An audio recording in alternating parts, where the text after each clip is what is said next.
আওয়ামী শাসনামলে বিভিন্ন থানার ওসি সহ পুলিশের গুরুত্বপূর্ণ ইউনিটে কর্মরত সহকারী পুলিশ সুপার পদমর্যাদার ৭ জন কর্মকর্তা এবং বিভিন্ন ইউনিটে কর্মরত ৪৯ জন পুলিশ পরিদর্শককে বাধ্যতামূলক অবসরে পাঠিয়েছে সরকার। বৃহস্পতিবার স্বরাষ্ট্র মন্ত্রণালয় থেকে পৃথক প্রজ্ঞাপনে এ তথ্য জানানো হয়েছে। বাধ্যতামূলক অবসরের তালিকায় রয়েছেন বহুল আলোচিত ওসি BM ফরমান আলীও, যার বাড়ি গোপালগঞ্জের টুঙ্গিপাড়ায় এবং এই পরিচয়ে আওয়ামী লীগ আমলে অত্যন্ত প্রভাবশালী ছিলেন। চাকরি জীবনে তিনি ঊর্ধ্বতন কর্মকর্তাদেরও পাত্তা দিতেন না বলে অভিযোগ রয়েছে।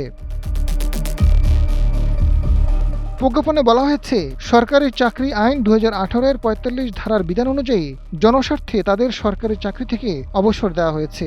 অবসরে পাঠানো কর্মকর্তারা বিধি অনুযায়ী অবসরজনিত সব সুযোগ সুবিধা পাবেন। স্বরাষ্ট্র মন্ত্রণালয়ের প্রজ্ঞাপনে ওই পরিদর্শকদের চাকরির মেয়াদ ২৫ বছর পূর্ণ হওয়ায় তাদের অবসরে পাঠানোর কথা বলা হয়েছে।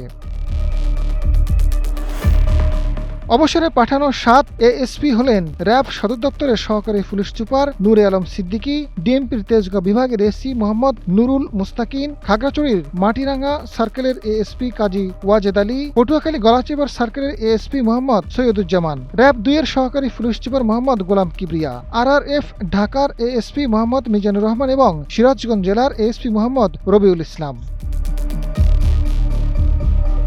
এছাড়া ৩৯ জন পুলিশ কর্মকর্তাকেও বাধ্যতামূলক অবসরে পাঠানো হয়েছে। তারা দেশের বিভিন্ন জেলা, মহানগর police, CID, PBI, SB, RAB, APBN, tourist police, নৌ police, railway police, police training centre সহ বিভিন্ন ইউনিটে কর্মরত ছিলেন।